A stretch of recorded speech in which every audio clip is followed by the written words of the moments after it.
Hey guys, welcome today to Charley's Bunker. Second Facebook Live, and we're also on Anchor. Your host, Charley, and here's my co-host, Nelly baby. Oh, you're supposed to introduce me. That's okay. You know what? We were actually talking during the week, and listen, Facebook, 2 days ago? It was 2 days ago. Facebook decided to kick me out. All right, they're like, no lives for him, and we're not gonna let him do a live, and whatever. Right? So I tried to do a Facebook Live announcing the topics for today, and it did not let me. Okay. So the Nelly baby here goes onto Facebook and starts doing a live. And I said, hey man, can you let me in? Like, can I be part of the live? Because I really wanted to do this. And she said no. So she's going to take over. That's a lie. She was going to take over. That is a lie. So we said that today she's going to be introducing the show. So, with all, go ahead. It's today's your show. Go ahead. Knock yourself out. Hey guys, it's Nelly baby. And as you saw on Facebook, on Charley's Bunker's Facebook page. No more. Continue. And this is why I don't introduce, because he likes to cut me off. Okay, continue. Like, I took over that day, and I did not boot him out. That literally was using my tablet, because again, he was having issues on his phone, and so was I. But I did take over. Yeah, she did. She wouldn't let me in. Hey, we have a guest right now. I'm trying to log into my page as we speak. So again, just go ahead and today is gonna be the Nelly baby show. Okay, so yeah, go ahead. Today's your show. You got in it. Go ahead. I thought I was your lackey. Not today, since you want to do the live, and you took over 2 days ago, and you didn't let me into the live, and so on. So you took over. So I'm gonna let you handle the show today. I did not take over. We were booted off of our freaking phones, and we couldn't do a live on the phone. Apparently, we were not booted because I was booted. I was not on the live. You were on the live. That was on our. I told you had to go on your tablet, but you didn't. Well. Anyways, you wanna go ahead and continue with the show? I mean. All right, guys. Thanks for joining us today on Friday. What's today? The 28th. Another Friday. We made it, guys. Another Friday. Yay! Sure made it. Yeah. So today we're going to be talking about what? 3 key topics. The first one is communication, like I said before on the page. And that's going to be our first topic. What is communication to you guys? What does that mean? Okay, communication. That's a very interesting topic. And the reason is because last week, 2 weeks ago, because I didn't record last week. Did we record last week? No, I didn't record last week. No. Right? I don't know. Anyway, so 2 weeks ago, we were talking about, relationships and so on and so forth, right? And at the end of the show, Nelly baby here said, everything's about communication, right? And I hear that a lot. I hear that everything's about communication. Why can't you learn to communicate? Why can't men communicate? Blah, blah, blah. Why don't people listen to me? I know. Why don't people listen to me? So I said, okay, so let's talk about communication. What is communication? What does it consist to communicate with somebody, right? And I took the opportunity, and since this is Nelly's baby show today, so she agreed that today we were going to talk about communication. So start it. Knock yourself out. What is communication? So please. Me? Yeah. You work in communications. I don't. That is true. I do work in communications. No, I don't work in a call center, just to give an FYI. No offense to anybody who works in the call center, but I did work in a call center, and it's a pain in the butt. Trust me. People sometimes when to give you a history, I'm a medical interpreter, right? So I pretty much communicate every single day with every person that I meet. The issue here is that when somebody calls the language lines to get an interpreter over the phone, the people that call the lines, they say, listen, I hate those guys. And by experience, I'll say, they hate you back. So I know I hated them for a long time. But again, to each his own. But yes, I am a communicator. I communicate. I do that for a living. I am a professional in communicating. In communicating. So yeah. So what do you think communication is? Well, there's 2 key topics on, or two references on communication. One is talking, Talking is basically putting sentences together. Yes. You're talking. And another thing is communications. You're sharing information, having a speaker and a listener. That is true. Yes. I usually tend to do both. I listen as they speak. Now that's a tricky part. Okay. That's one of the reasons why I like communication. And I'm going to give the disclosure again. I have a thick accent. Sometimes I do pronounce words that are very hard to understand. The juicy topics. The juicy topics, okay? So I don't know. I don't know if it was going to be offensive or anything, but today I decided to go with some sort of Puerto Rican kind of accent. Do you think that's a good idea? No. Yeah? I'll be like, allá no es Bronx, mano. Allá no es Bronx. No. You know, tú sabes that over there in the Bronx, we talk like that. We talk like that. That's not Puerto Rican. It sounds a mixture of Indian. I know. Asian. Okay. Asian Pacific. Listen, one quick story. I got warned by Facebook because of doing a bunch of all this stuff, and also too, I got blocked from a page. I don't know why, but I do know why. I am trouble. But going back to communication, okay?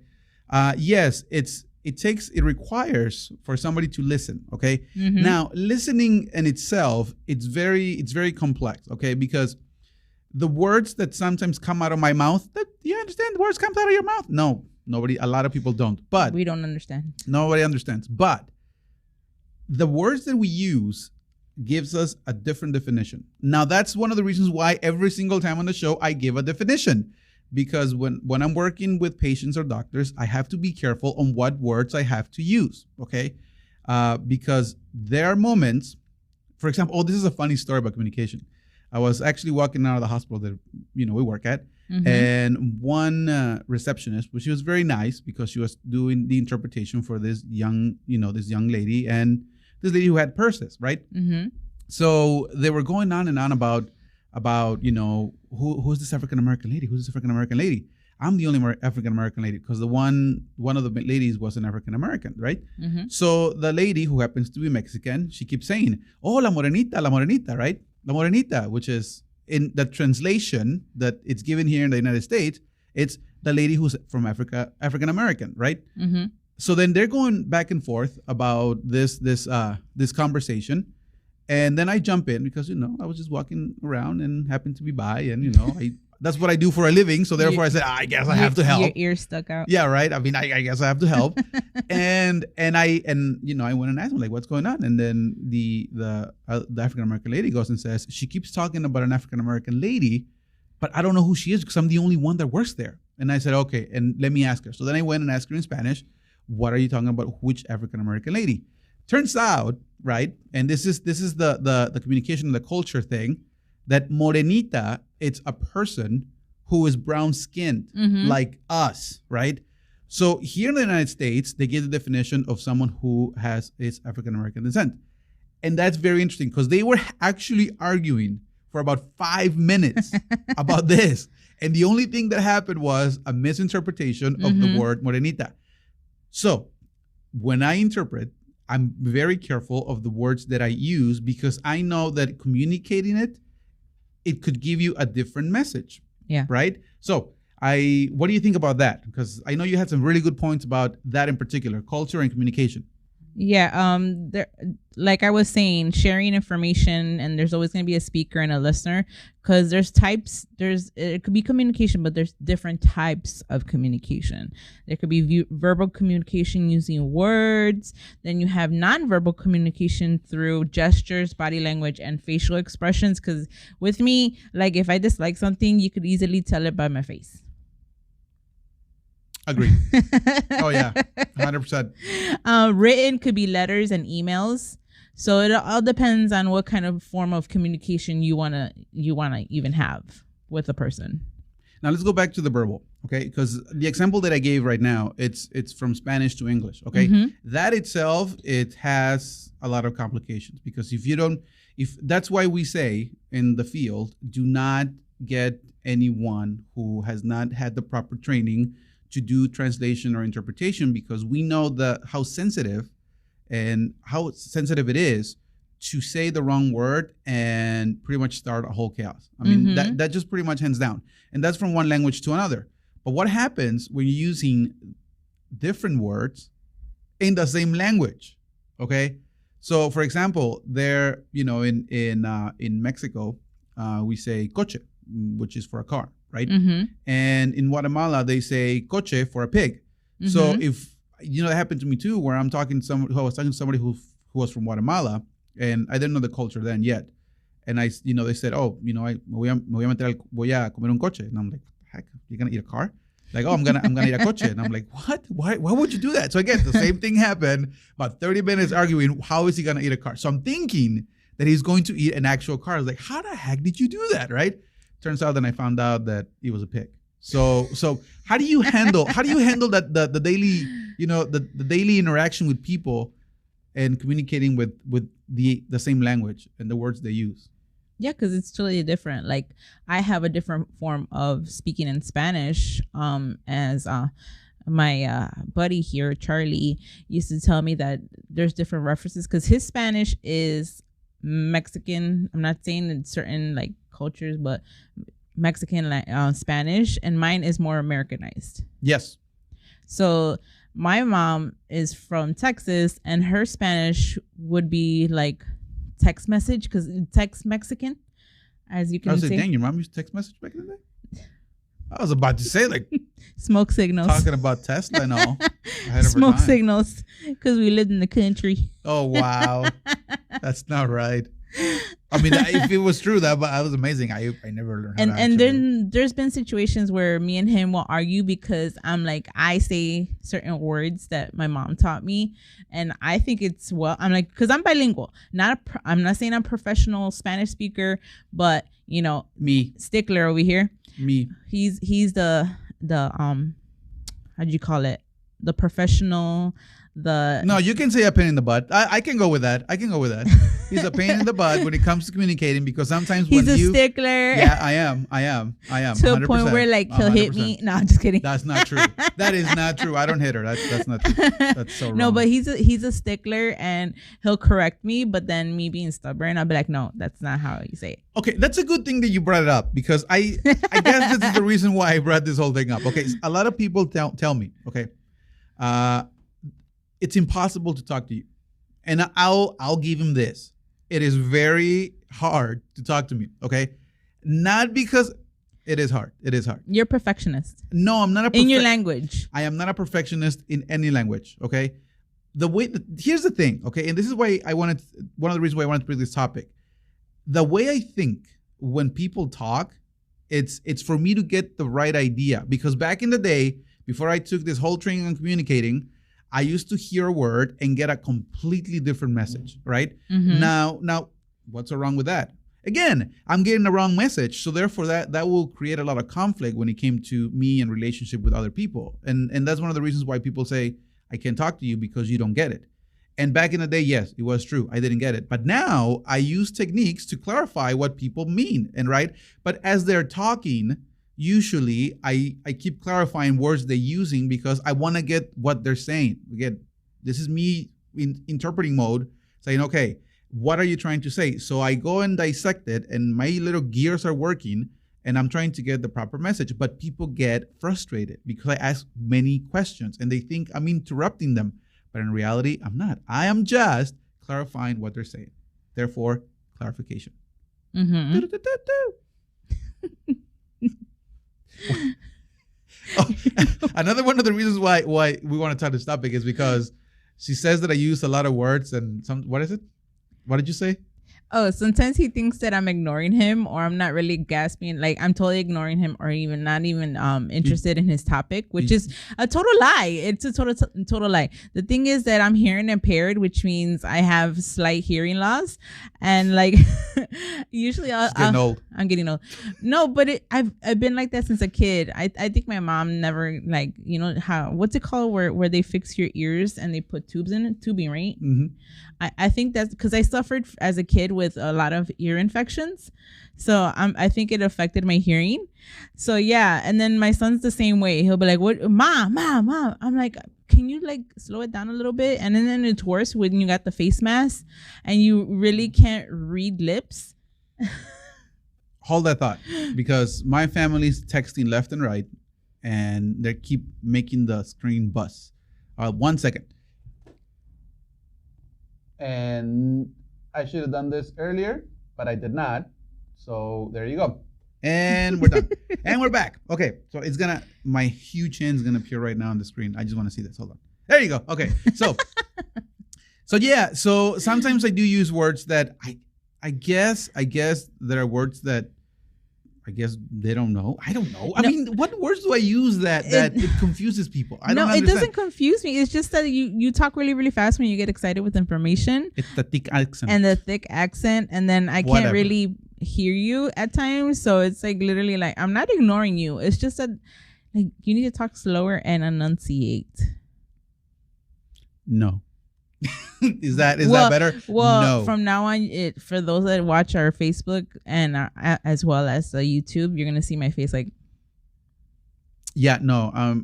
Okay. See, I am from Veracruz, which is okay. So everybody asks me, "Oh, where is that? What part of Mexico is that?" Okay. Costa Rica? So I know, right? I got that one time. There's Texas, Monterey. There's a huge chunk of land next to the Gulf of Mexico.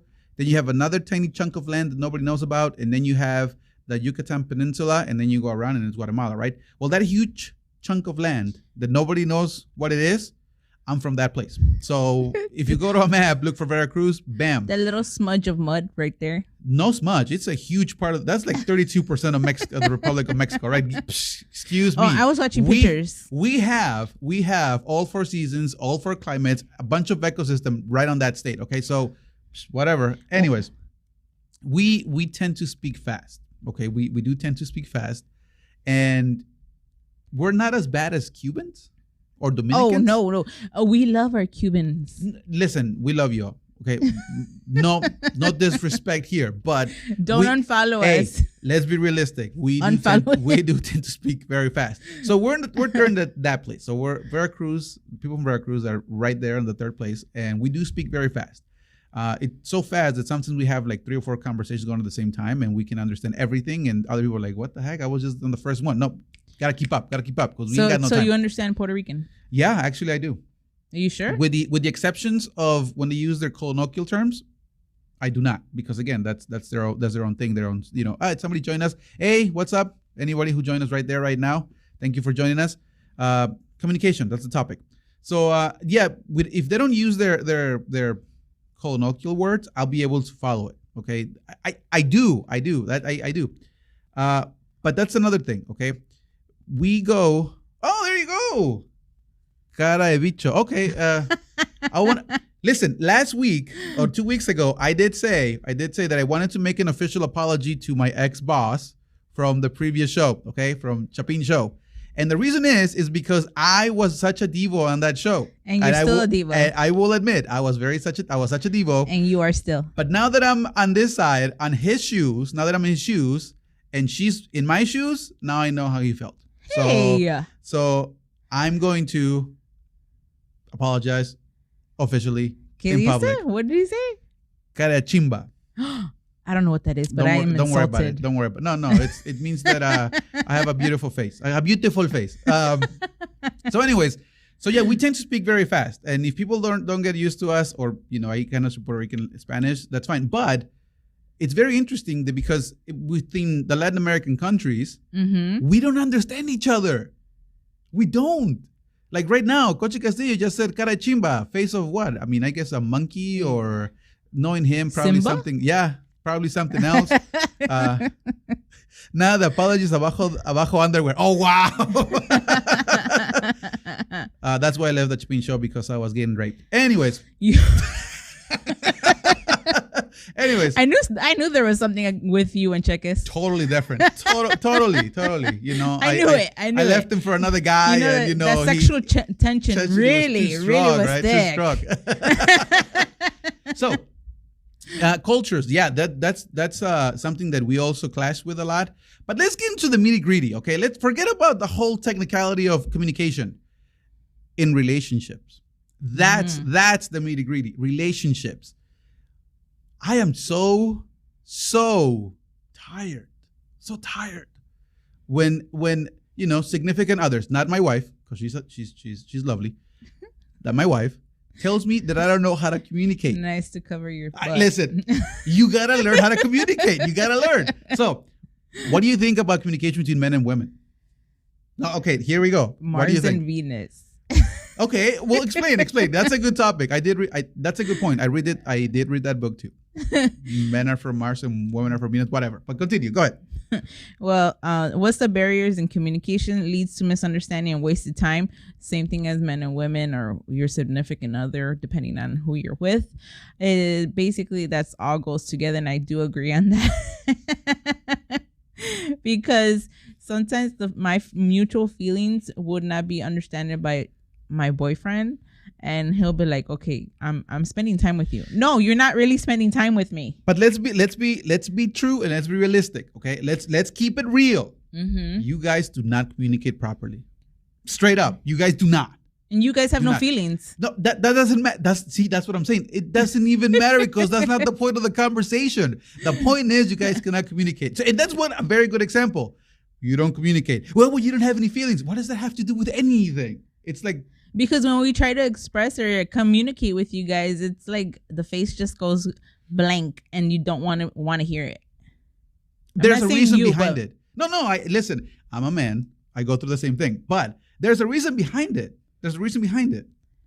And then it feels like it's not really going in and in there. Listen. In cerebral and understanding. It's literally just going in and out the other ear. Listen, and Coach is gonna agree with me on this because don't worry, Yoko's not watching this. But you can be as open as you want here. But let's be realistic. Sometimes when women talk to us, we hold back because we don't want to argue, and we communicate. We sure can.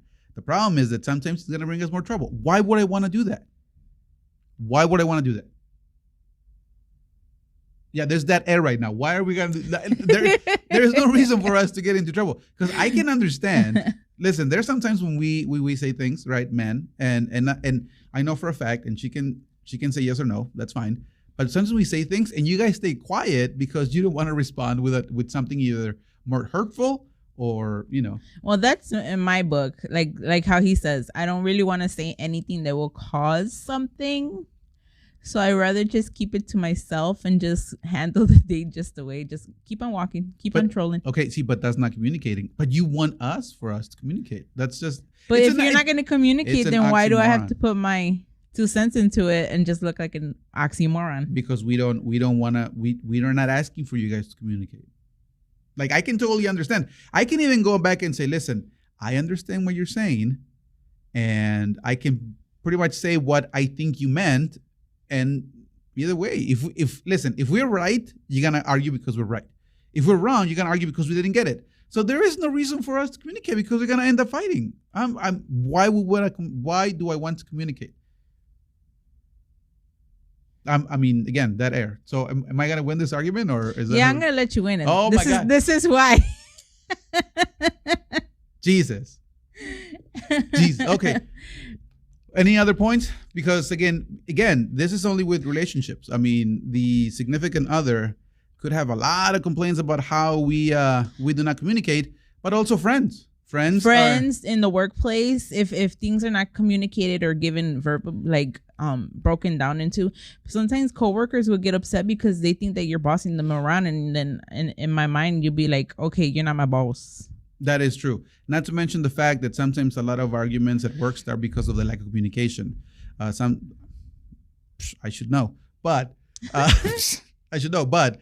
sometimes, the little mistake that the misunderstandings that happen at work create such a big problems. And not only that, no offense to nobody's listening, but the new generation of managers that are right now, and I've heard it from different other sites of anywhere else that I've been.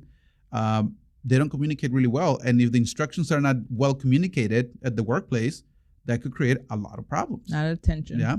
Forget the tension. I mean, sometimes the directions that the manager gives it or supervisor or whoever's in charge are not very clear. So us at the bottom, right? Mm-hmm. The poor French people, right? We need a revolution. Now we're getting banned from Facebook. We don't get it. So if we cannot follow the instructions they're giving us, or we don't understand it because of the lack of communication, or they don't know how to explain it, then it could create a lot of problems in the workplace. That, and then we only listen to what we want to hear. No, I listen to everything. Sure you do. Of course I do. Mm-hmm. You see how I just listened to that? This is why you nod. see how I just listened to that? This is why most men, and give it take, I do. I'll just nod and smile and then just let you have it. Mm-hmm. I guess. Now, another thing that we have to work on communication is with children. Now, this is where you have to be. Nowadays, you have to be really careful because you don't want to hurt their feelings. Oh, there you go. Jose Vivero says, I agree. There you go. See? Okay, I agree on what though? Because I was excited that you agreed, but I don't know to what. To give it to you. Thank you. That's it. Yes. Okay. Again, with children, it's very hard. Okay. We'll listen to what we want to hear. Oh, okay. You agree with her, not me. Thank you. Nice. Jose Anyways, Viveros. you want to give a shout out since he agreed with you? Thank you. Okay.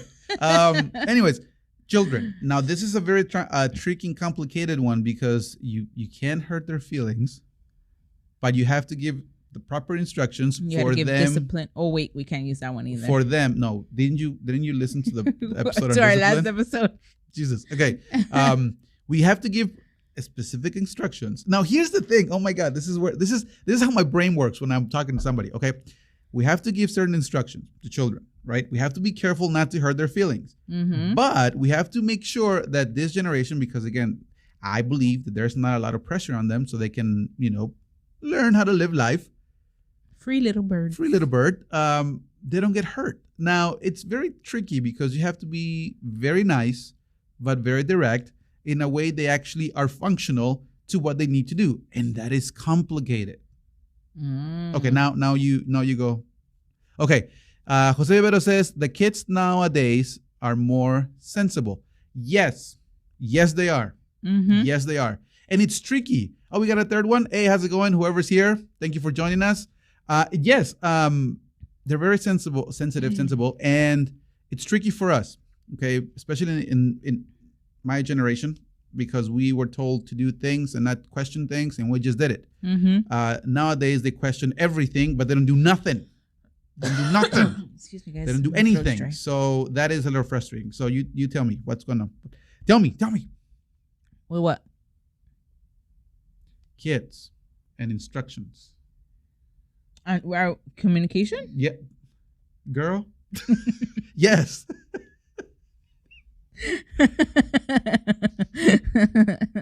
and as you can see, the kids nowadays have really weak social gap, I guess. What's it called? I don't know. I mean, I'm trying to figure out what you're saying because, you're using big words. I don't understand what you're saying. I'm not using any words. Attention span. There you go. Okay. Hold that thought. Hey, because coffee. Wait, hold it. I was. And it came back again. And there you go. Attention span. Yes. Continue. Sorry, I had a brain fart. Apparently so. So now kids nowadays, it depends on what we're doing. If something takes too long, it's really hard to process and keep the kids' attention. So basically, you got to keep it short, simple, and to the point. Yes. But you know where the problem is there? It's that if you keep it short and to the point, there's a lot of instructions that are not communicated, and it could create a big issue. Because, for example, with my son, I have to be very direct. Like, listen, I need you to do the dishes, right? So he'll do the dishes. And what does he mean by doing the dishes? He'll scrub a little bit, and then put it away, right? Obviously, that's the whole plan, you forget right? The water. The problem is that some dishes require a little bit more, right? And he doesn't do that because I told him to do the dishes. So then I'll teach him, right? Because that's my job as a parent. I'll go and teach him. But then he will do the same thing again, right? Because now he's getting a little bit lazy, right? So how do I instruct them without hurting his feelings and me being, calm? Because, the attention span, like, but okay, give me an advice. Give me an advice. What do you say? Give me an advice. was reading his comments. Oh, I'm sorry. I think we were talking about my accent. Okay, Jose Vero says, we didn't have internet and we weren't as spoiled. Now everything is on their phone and internet plays and a very big deal. Yep. My 2 kids are like that. Yes. That is true. Their life evolves around electronics and literally glued to their face. Yeah, and you know what? It's really bad because they're not learning all those skills that are required to function at something. They're very knowledgeable, don't get me wrong. They're very smart, but socially awkward. You see my way of communicating? I know Ankur cannot see me because I'm like literally moving my hands, but I'm like trying. I'm like Tom Hanks in The League of Their Own when he's trying not to yell. He's like like that. This is when we put steps together and be like, honey, how about we grab the dish?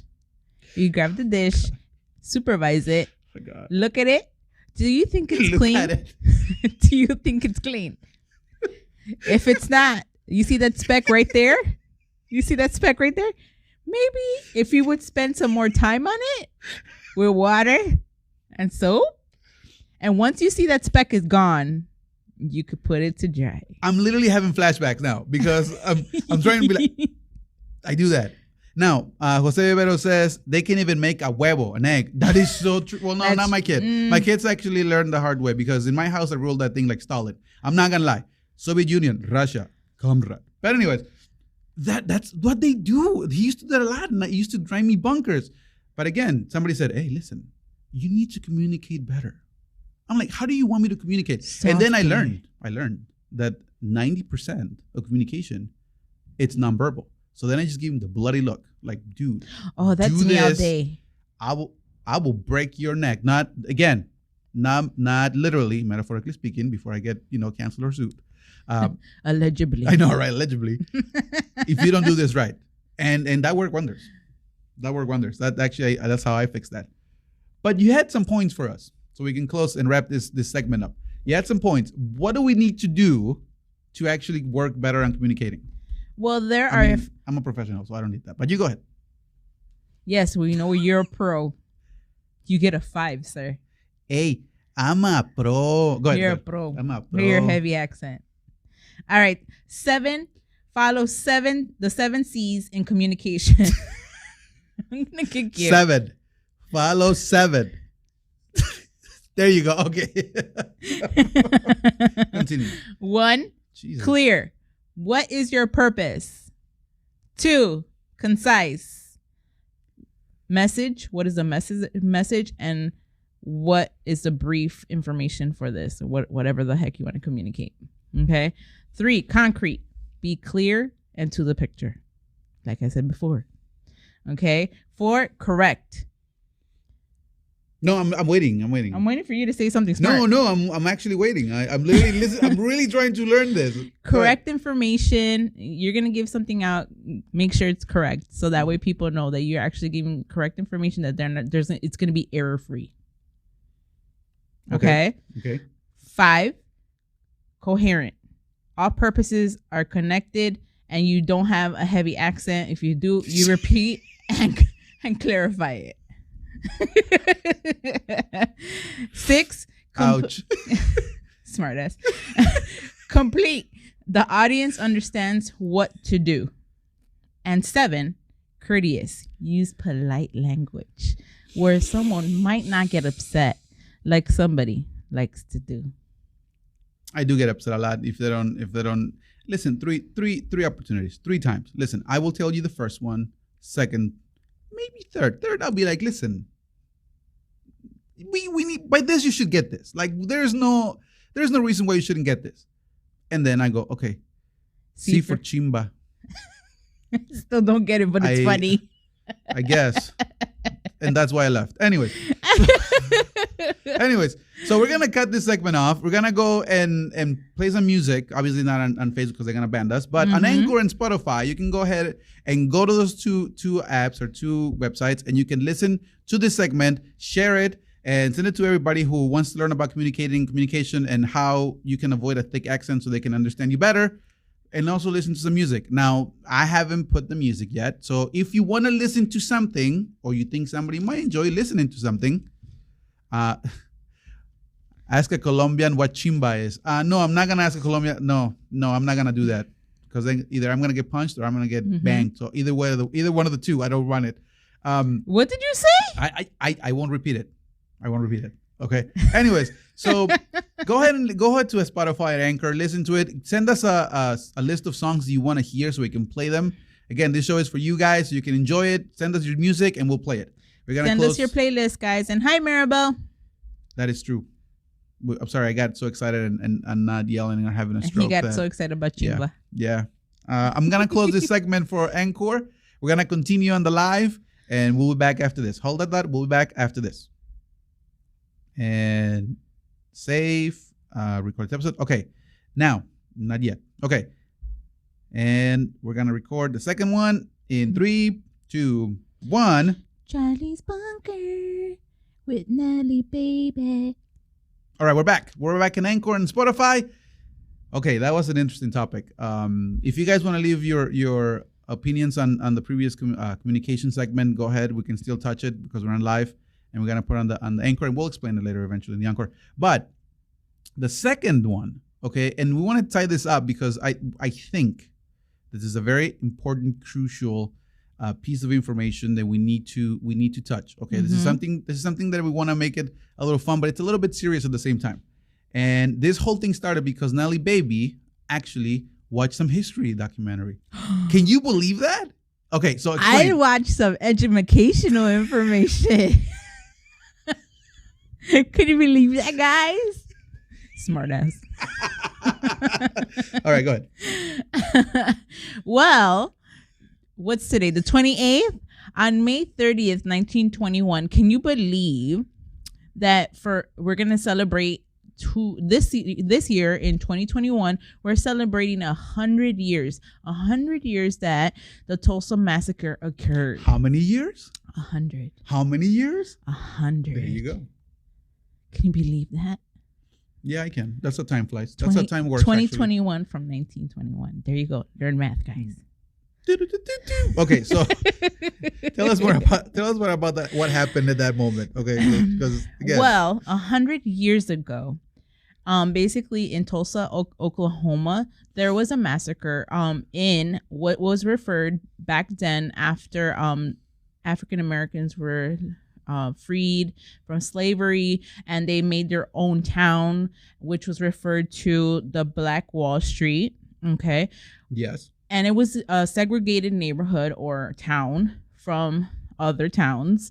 Well, since it was upper class to middle class African Americans during that time of racial, how do you call it?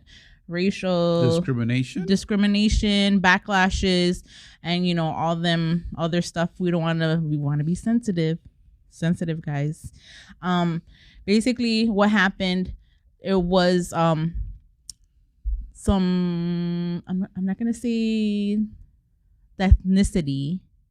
Some dudes walked into the neighborhood and killed 200 to 300 African American people from that neighborhood. Now, why is it that's important right now? Because in the town of Tulsa, that literally history that occurred, 200, 300 innocent African Americans, that literature is being taken away from kids in that school district.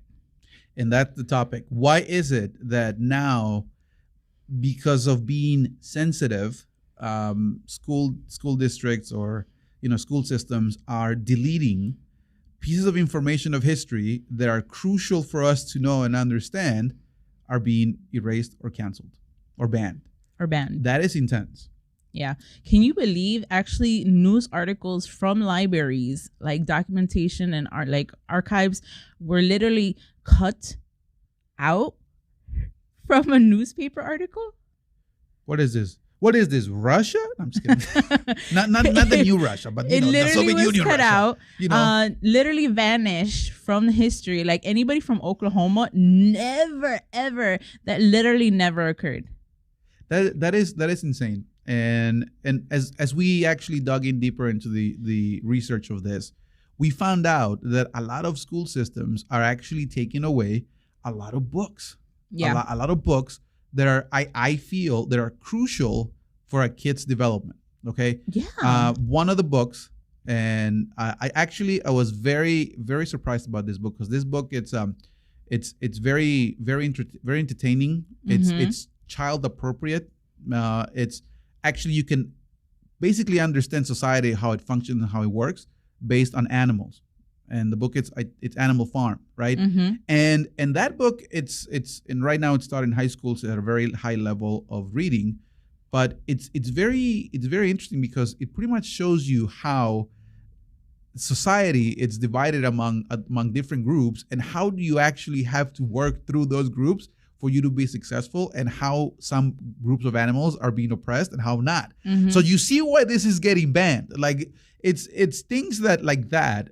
And I'm gonna go ahead and say it's because of the sensitivity thing, but in reality, it sounds more like oppression. I mean, the United States was arguing about 1950s about how Russia it's omitting information, and how China is just oppressing the people and not giving them education, how they're hiding things. But then here you go, taking away events of history, and you're cutting pieces of articles, and you're taking out books that talk about society and oppressions and all that stuff.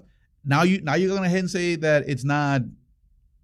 It's because of kids that are being sensitive, that you don't want to hurt their feelings because that certain words. Can you believe they're censoring Little Red Riding Hood because she was taking a basket of wine and food to her grandmother? She's a wino. And that was promoting alcoholism.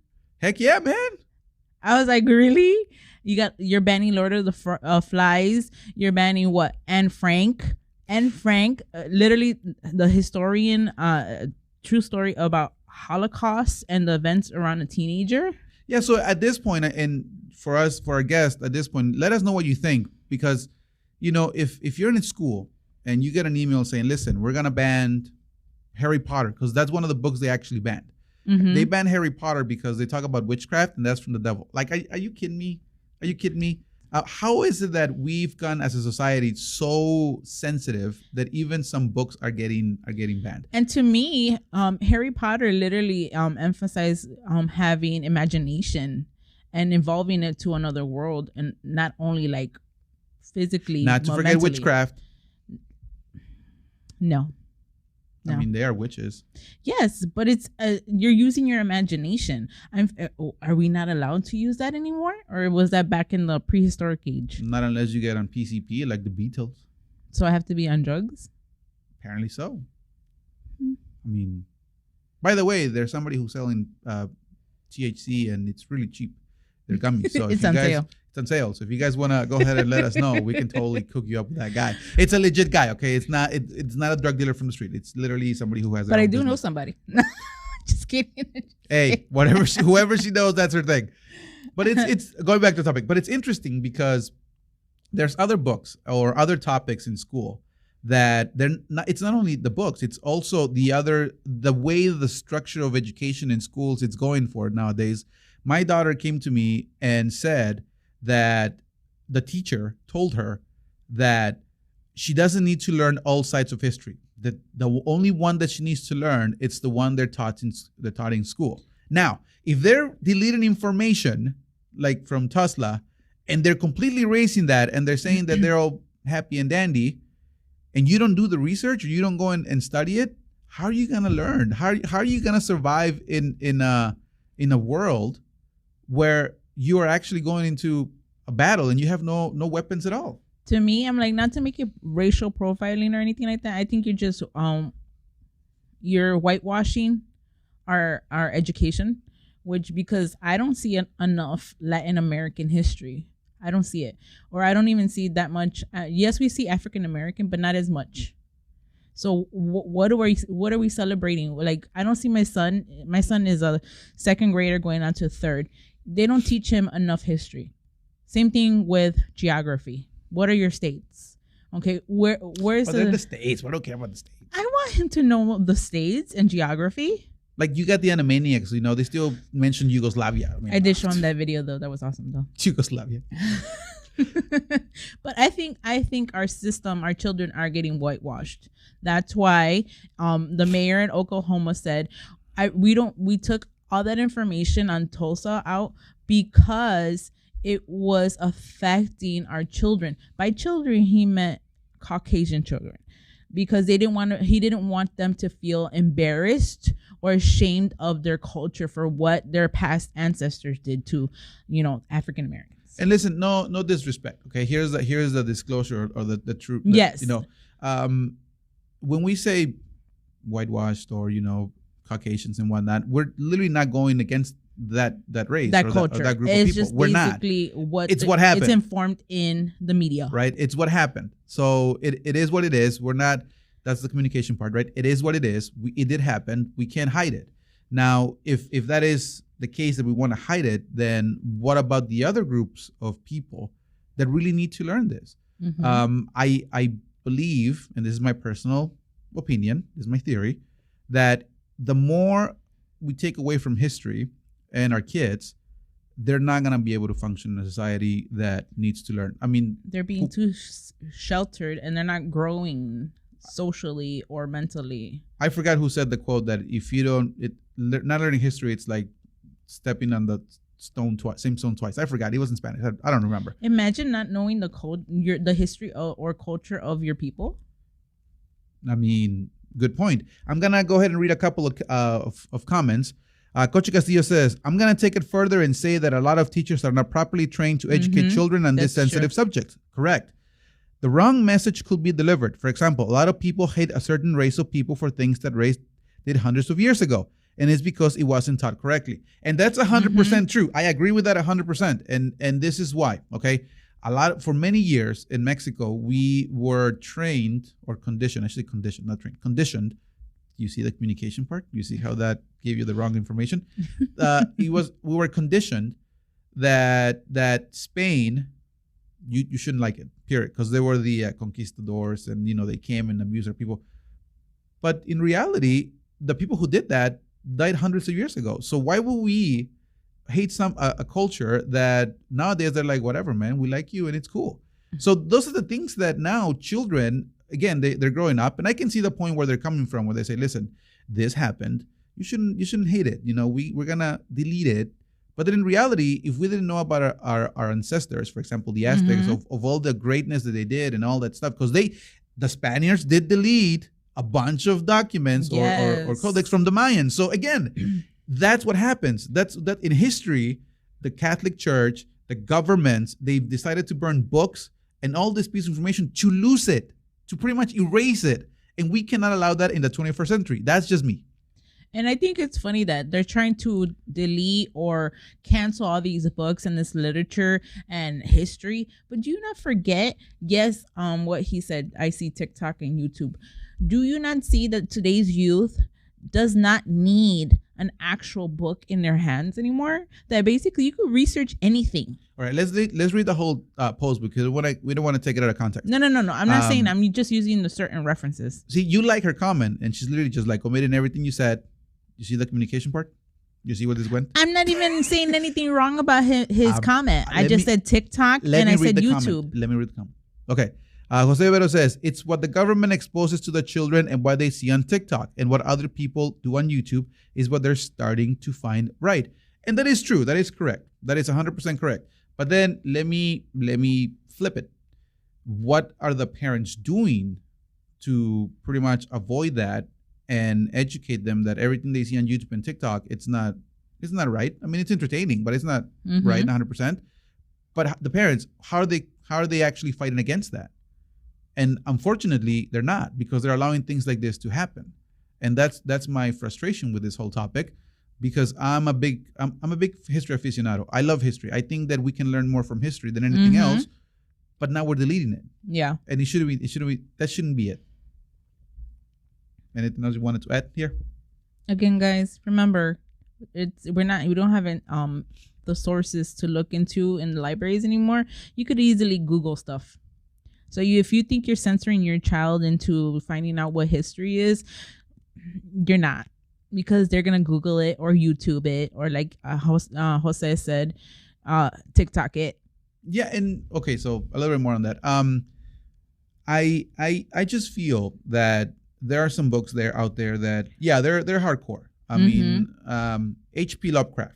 H.P. Lovecraft was a racist mofo like you have no idea, but his stories are good. His stories are really good, and you know, using the N word left and right, going against homophobia and whatnot, you know, with homophobia and against homophobics. Yeah, him as a character was not good. As a writer, him himself was not good.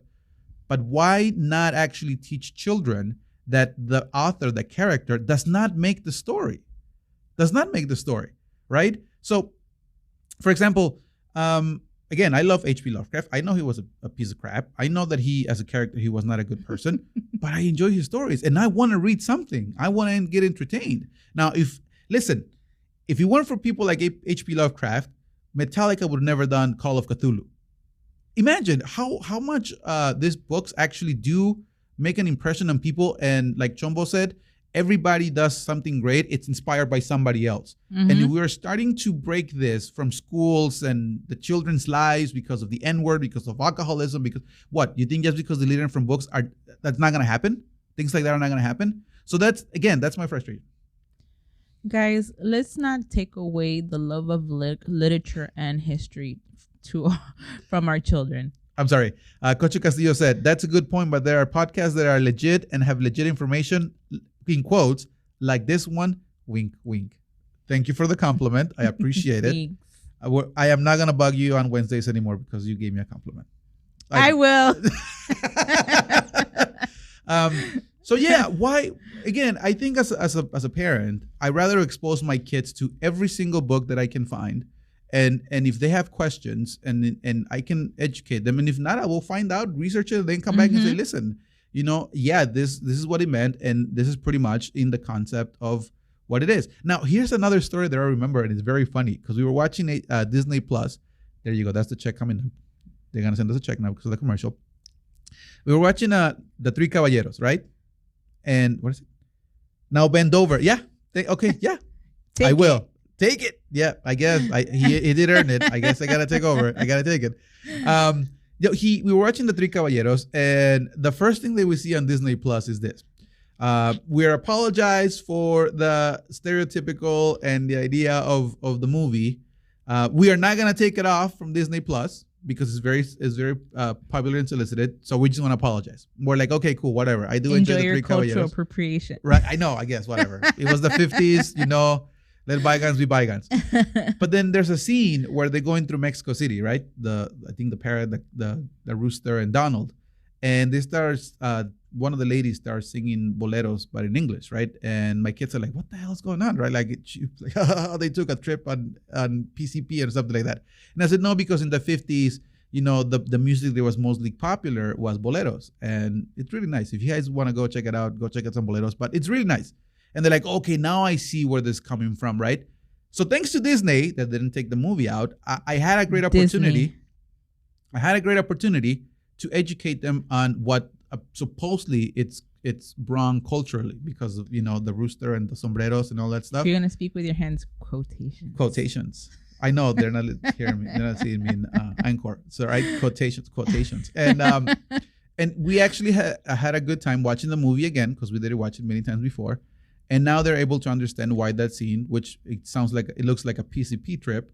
Now they actually get the concept. And it's good when you can expose kids like that and give them the right information and they can get the background behind what's going on.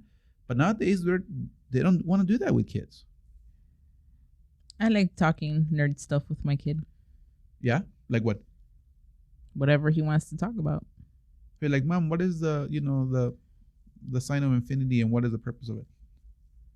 I'll be straight up. We're gonna use Carlos's outline for that in presentation. Okay, now, funny story. When I met Nelly baby many years ago, my kids were young, and I was teaching them about American history because I know they were gonna see it. So I pretty much did about 3 or 4 lessons with slides from the moment the Pilgrims arrived and in the Mayflower, from the 1600s all the way down to, you know, the shot heard all over the world, which like Lexington and Concord. So pretty much about 200 years of history, right, or 100, something like that.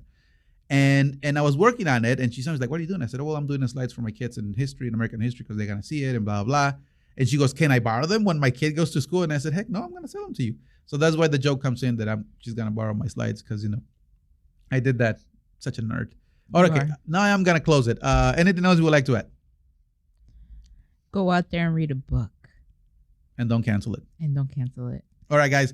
We're gonna come back with the last segment. Again, we're gonna stay in the live on Facebook, and we're gonna close the segment on Anchor and Spotify. And again, send us your songs, and we'll play them after this. Okay. Saving. And we're gonna go back to we're back to the last segment of the show today. This has been fun. I'm really enjoying this. And why is it not saving? Anyways, I'll figure it out in a minute. Okay, so the last segment, and I'm really interested about this one. This one, I am gonna get her so mad. It's not even funny. I might end up getting choked today, or shanked, Or I'm or gonna killed, cry on live. or she's gonna cry live. I mean, who knows? We'll see where this goes. Okay. You want to go ahead and tell us, because this is your topic. You How is brought it this my to me. topic? You brought this one to me. You send it to me. I didn't. Yeah, you did. But continue. The way we talk to our children will affect them later on, growing up and developing. Okay, so she did send me an article, right?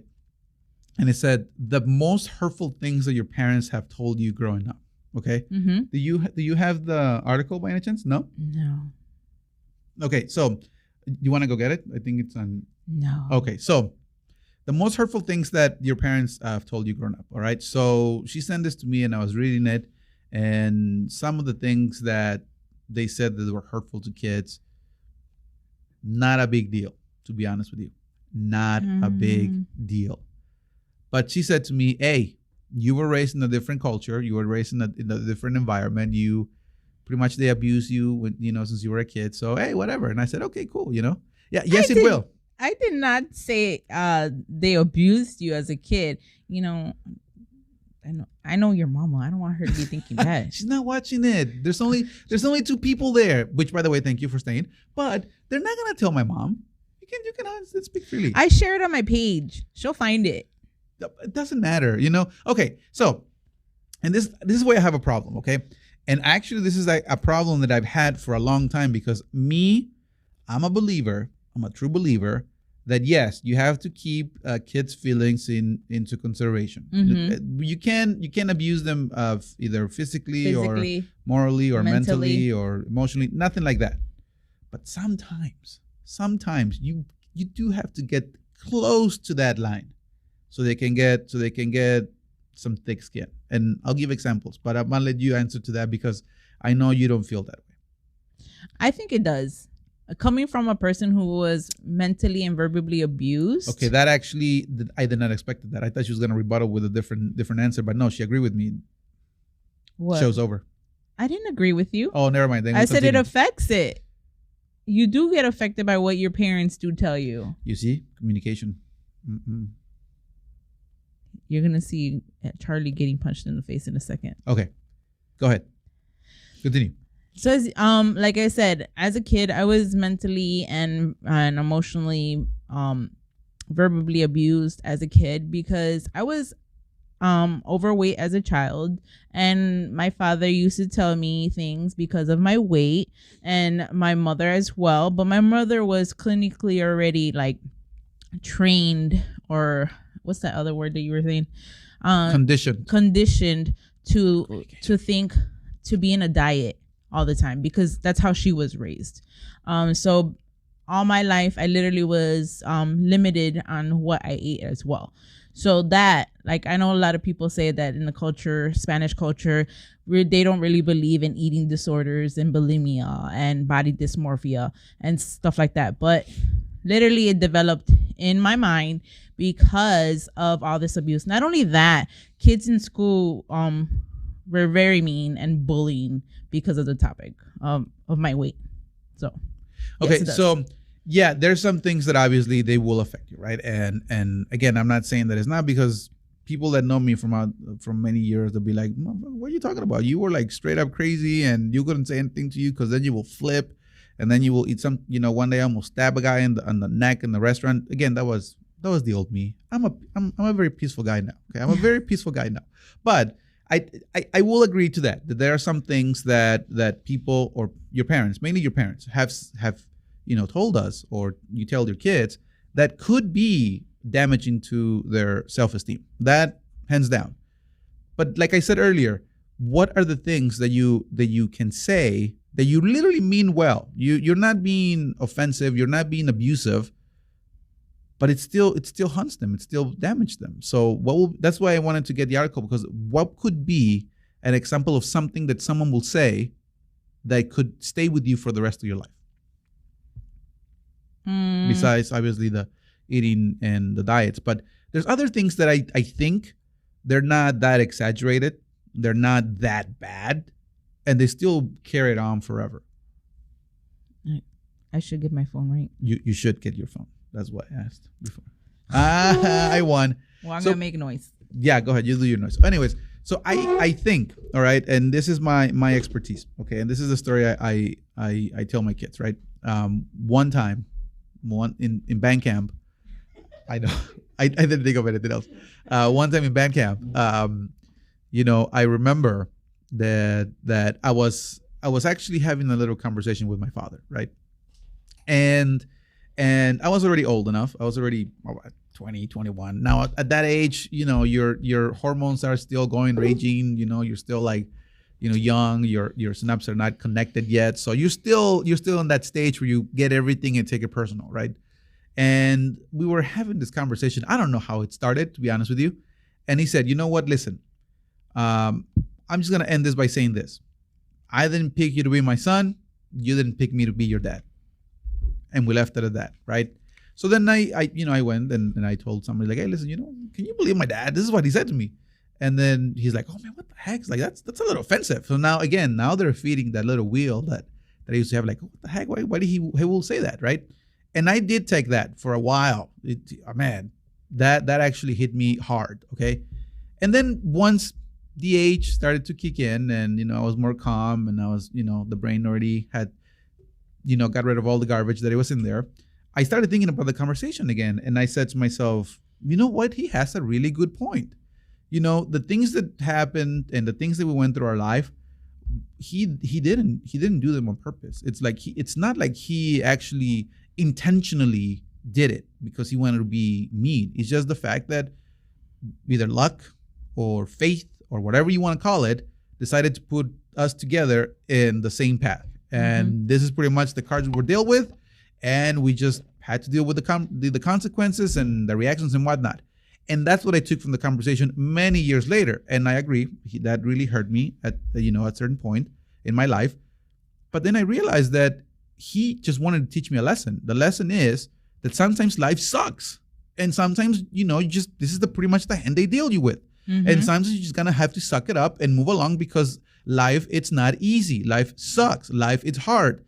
Then if like Rocky said, if he doesn't beat you, you beat it. How many punches do you have to, this. It makes you stronger. Right? So then I said, you know what, because that's a very good advice. But I didn't see that until later on. So that's my point. What is it that we have said that we actually do give with good intentions, right? We actually do come with a good spirit to say, listen, I'm not being a jerk. I'm just teaching you something that you need to learn. And kids nowadays, they take everything to heart, and they get offended about everything. And now they're having all these problems because, they just think that it's awful. But in reality, how many times do we have to say things where it's being nice and with the good words in quotes and communication? How can we work with this? Okay, go ahead. Your turn. I don't know, because most of these sayings I don't really think are good. Like, well, one of them, I don't think it's offensive or anything or insulting or anything, like, because I said so. I say that all the time. And that could, okay, so if I put myself in the position of your kid, that could be offensive. Why? I'm the adult. He's the child. Yeah, but the thing is that you are taking away his liberty of choice. When he's 18, he has liberty. No, but now, because again, this new generation of kids now, they are, I don't want to say entitled, okay? But they believe that they're entitled to that, to a choice. And let's be realistic, okay? I want to keep this real. If you are 20, 25, 30, 35, heck, even 60, and still cannot make a good decision based on the experience that you have, right? Because, again, because of A, B, and C, what makes us believe that a 4, 5, 6, 7, 8-year-old is going to make proper choices when it comes to him and us be okay with it? I don't think it's right. I think it's more damaging letting them make those decisions at a young age when they're not ready. But because I said so, I can totally see why it could be offensive or damaging. But what does it say? And then the third one is, my mom always used to make jokes like I only had kids so they can carry groceries and stuff like that. I'm guilty because I literally, my son goes, why do I always have to do everything? Actually, no, I just told you to close the fridge. That's not a lot. He goes, why do I have to do it? I said, because that's the, I literally did tell him. I'm like, I had kids so that way you could hold the remote for me. I guess the delivery was the issue here. I mean, making him seem like it was just an artifact, an object just for your convenience. Not really. I worked 8 hours. You could help me by just grabbing the remote for me. I mean, yeah, but again, nowadays they're like, oh my God, me, your firstborn son, me, the one that my only child that I will ever have. Listen. Back in our day, we didn't have remote control, but they used to be like, "Hey, go get me this." Oh, he's not there. Get whacked a couple of times. You sure definitely learned. How about you go change that channel? How about you change that channel? We used to get up all the time. How about that knob? It ain't gonna change itself. I know, right? That was. You're so old. All right, you're older than me. That's true. I didn't even have a TV. Your face. Put those rocks together. Heck yeah. Shout out to my friend Mauricio because I hit him with a rock all the time. Poor guy. All right. Jose says, it's like you said, they feel like they are entitled, like they have some sort of power and can tell them what to do. They want to control their lives. And again, I can't blame the kids. And you're right, but I can't blame them. It's society, it's us by indulging this. And again, I'm not saying to go ahead and abuse your kids. I'm not saying to go and smack them and break bones and, lock them in cages for like 4, 5, 6, 7 months. No, I'm not saying that. All I'm saying is that they need to learn a little tough skin. And it's back in the days, it's called tough love. All right.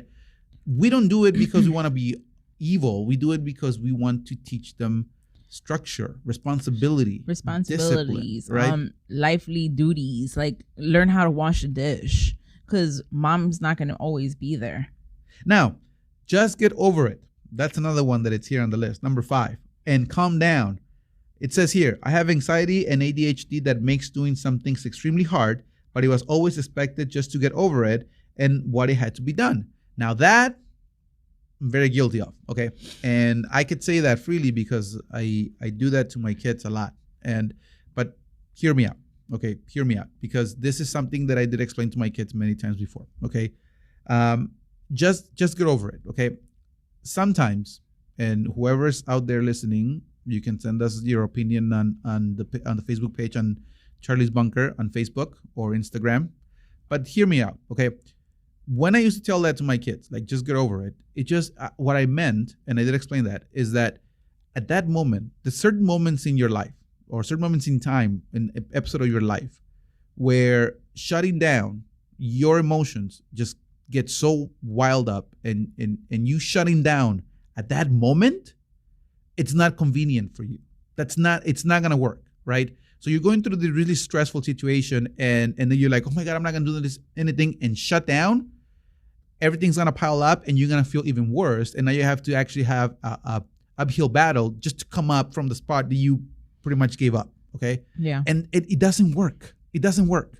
So I used to tell my kids, like, listen, I understand you feeling frustrated. I understand you don't want this to happen. I understand that's pretty much very difficult, but suck it up because if you don't take care of this now, it's going to get harder and you don't want it to get harder because it's going to be worse. So do the little struggle now, keep going, finish it, go through whatever you have to go, finish it. And then once you're done, once you're successful, once you have whatever you wanted, the victory that you wish, then you can shut down. Then you can say, listen, it was hard. I get it. It was awful. I understand, but I did it. And a lot of kids nowadays, they don't have that. The whole participation trophy? No, man. You need to learn that sometimes things are not gonna go your way, but you have to fight. You have to keep going. I learned that from Rocky. But go ahead. What's the next one? The one that says, "Ugh, you're being so sensitive about this." Translation: I don't like that you're offending or hurt by what I said.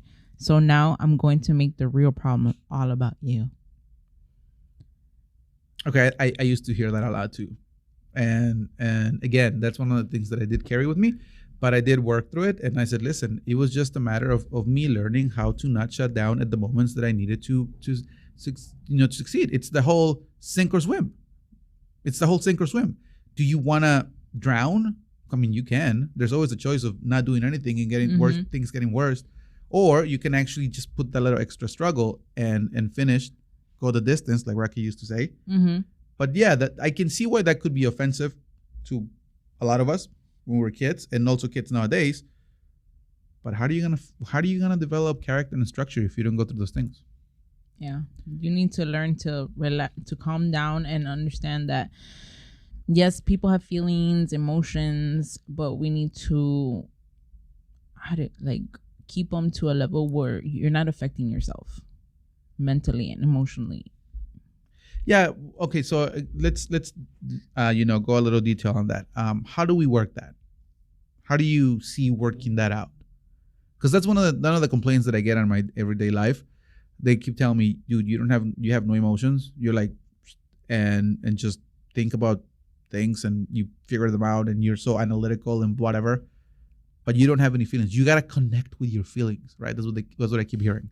Connect with your feelings, And then I said, no, I can't, because I won't function. That's just pretty much how I am. But how can we do that where we can actually connect to our feelings and be able to function? What I do usually, because I know my son is kind of anxious and he suffers from anxiety like I do. Usually what we do is I tell him, take a deep breath. Yes, you could go and do your rant, do what you need to do. And I'm guilty as well, saying, calm down. Okay. Do what you got to do and get over it. Yes, I'm guilty of that too. And I shouldn't, because literally, like, that's my mini me. He suffers from anxiety. And I'm like, I know what you're going through, buddy. I know. So what we do is take a deep breath and let him express himself. Let him talk to me about it, how he's feeling. And it relaxes him, because he has a chance to do that little outbreak. And then now we started doing yoga together, and it's relaxed him and calmed him, where he has now because he's very active. Now he actually has calming sleeps. Like, he'll sleep like a light out. See, in one of the things that I learned as I was growing up is this, okay? Shit's gonna hit the fan once in a while. If you are lucky, once, twice, 3 times max a week, because things get hard, period. And irrelevant if you are a kid in school or if you're an adult at work, the same thing happens to everyone, okay? And this is one of the things I will tell my kids eventually. I said, listen, there's always going to be somebody who's going to mess with you. There's always going to be somebody who's going to make you feel sad. There's always going to be somebody who's going to try to, retain dominance, because that's pretty much how mammals are. So just learn that sometimes you need to actually function as a person, okay? Realize that me, even though I'm an adult, I have no idea how to live this freaking life, period. And I told them that I remembered when I was a kid, and I used to see my father and my mother, and they're like, oh my God, they're so old, they're so wise, right? And they always know everything, and they always can handle things. When in reality, they were just trying to survive themselves and figure things out. And like I told my kids one time, I said, listen, you guys are alive, and that for me, it's a success, because the way I am and the way I used to be and the way I think, yeah, I could have messed you up even more. I'm not gonna lie. That's pretty much, I'm keeping it real, guys. Okay. And they learn that sometimes when they see an adult, all right, also going through the same struggles and the same, pain and the same, problems mentally or physically or emotionally, and you open up to them and say, listen, I know that I mess up, and I know that I said this, and you apologize sincerely, and you go and you open up to them, they will actually have more respect for you, because you're being transparent. You're not being that authoritarian character that you are taught to be, because that's pretty much what we grew up with. Mm-hmm. And they actually trust you more. Now, that happened to me once in a kiddie camp, because I went with my son to camp with a Christian group, and man, we were having so much fun. I sprained my ankle playing the first day I got there. I wrapped that thing up. I was popping pills, ibuprofen. That's what I clarified. Ibuprofen and Tylenol the whole week, right? And then I will tell them stories at the end of the night every day. And then the last day I said, listen, there's this crazy guy who hurt himself, doing dodgeball, and he thought he was playing soccer, and then he just messed up his ankle, and then he just pretty much rode the lightning, just ran through it, and at the end of the day, he's still here, right? I lost my voice. I was in pain. I couldn't walk. I pretty much overworked it. I overworked it. No, it's a serious thing. But then I told him, okay, sometimes you're gonna have pain, you're gonna have doubts. People are gonna tell you to quit. But the only thing you need to do, it's to make sure that the persons or the people that are with you that you love, you give them your all, and they will appreciate it for the rest of their lives. And I showed you guys, because I spent the whole week doing that. When we got home, one kid actually went to his mom and said, his mom came to me and said, listen, what the heck did you do to my kid? And I said, I knew nothing. I didn't touch him. I didn't do nothing. I'm just, hey, you don't know. No, he's like, no, because when he got home, he's like, hey, mom, I'm sorry. I love you. Gave her a hug. And then he started doing the dishes. And then she's like, what the heck? So then she asked, like, what's going on? What happened in camp? He's like, no, this crazy guy, he messed up his ankle, but the whole time he was with us. And then he told us a story about how, because he loved us so much, he actually just did all of that so we can actually have a great time. And he was cool. So I want to help you out, because now I noticed how awesome it is when you actually do give everything for people you love. And that's what it took from the story. Was I in pain? You bet. Did I keep discipline and tell him, like, listen, don't do that? Yes, I did. But those are the things that I enjoy, And I think that you do need to actually put up with a little bit of pain to actually have a good success. What do you think? What he said. I didn't use big words. I did try to keep the thick accent to a minimum, because I do have a bit thick accent. But what do you think? Hold on, I'm sharing the post. We should have done that in the beginning. I had my phone over there. I guess you're right. I mean, I did force you to go get it. Yeah. You did. Well, anything you wanna close with? Yeah. As you can see, the keyword communication is linked into both topics that we talked about today. And I know it's really hard, especially with the kids and with COVID going on, and communicating with others, not only kids, that right now the epic time, because of like the social distancing, we didn't have time to spend time with family members, friends. It kind of made it hard to communicate with everybody, Yeah. And I guess lack of social communication, and now people are coming out feeling awkward, because now we're able to take off our masks if you're vaccinated, okay, and people are like, oh wow, you got a face. Actually, I've seen a lot of people without masks right now that I've known before the whole pandemic, and I didn't recognize them. Like, right? What? I'm like, that's Nelly. I'm like, hey guys, it's me. Yeah, hey. But again, we want to communicate. And yes, I know sometimes some references and things that we say really don't come out the way they should come out sometimes. But again, like Charley said, maybe the way we say things later on, clear it out and expand it and break it down for the kids or the person that you literally told them because I said so. Because that's what I did with my child. I said, maybe sometimes mommy talks in a very harsh way and you get upset and you think mommy doesn't love you. But like I said before, you have to learn things in life to grow. Yeah, and I think I will close with that too, because sometimes we forget that, their emotions and their mentality, it's not as advanced as ours. Okay, I know there's some people out there who they're like, oh man, what are you talking about? There's some men out there who still think like kids.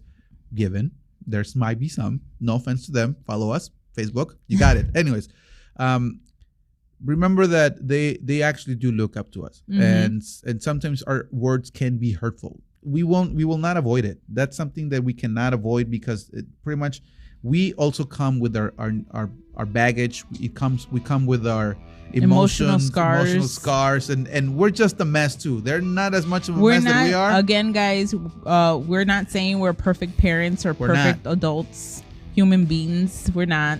But if I have to tell you as a communicator, all right, as a professional communicator, okay, if I have to tell you this, make sure you use the proper words. And if you do not use the proper words, the best word you can always use that always changes everything, it's I'm sorry.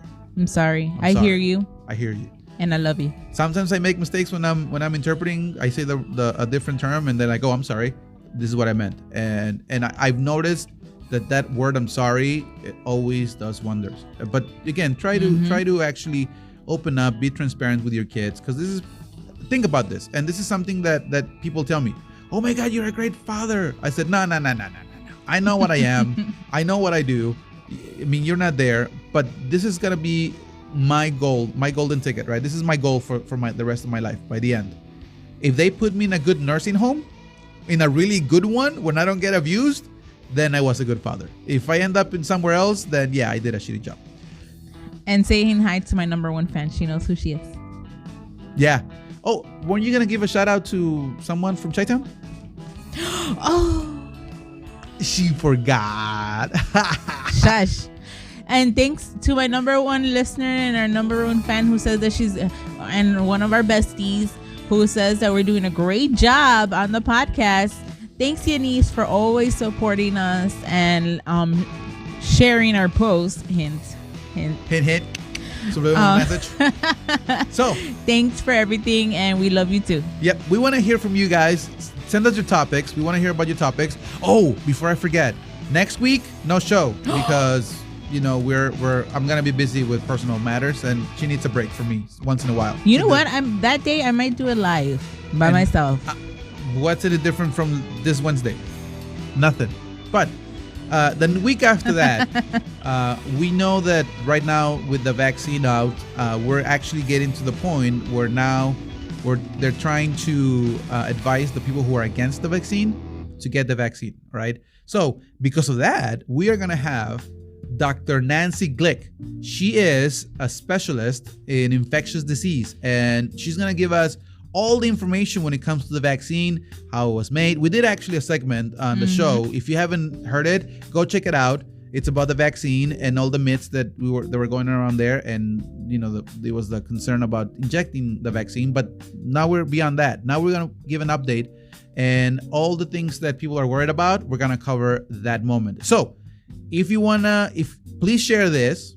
Obviously because of the topics, but also this is a very crucial episode that we're going to be having. Okay, so please get questions, get people, try to involve anybody who's has not been vaccinated yet or is scared to. Yeah, and throw them this way so we can have all the questions and we can answer it, because we're going to have a professional. All right, with that being said, this has been Charley's Bunker, and we'll see you guys the next time. Don't forget to like, share, follow on Anchor, Spotify, Instagram, and iTunes. Okay, and don't forget Facebook, and don't forget to leave us some likes, follows, and comments on our Facebook page down below. And share. And I want to thank Jose Viveros because he stuck the whole time. Yes, thank you for staying with us the whole episode. And I just want to apologize to you for traumatizing you since you were a kid. I feel sorry. I did not traumatize him. Okay, maybe a little bit, but not. You know how I am. All right, guys. Thank you very much for listening. We'll see each other next time. Last time I pressed the button, now it's your turn. Ay, ya está viejita. She's old. Bye, guys.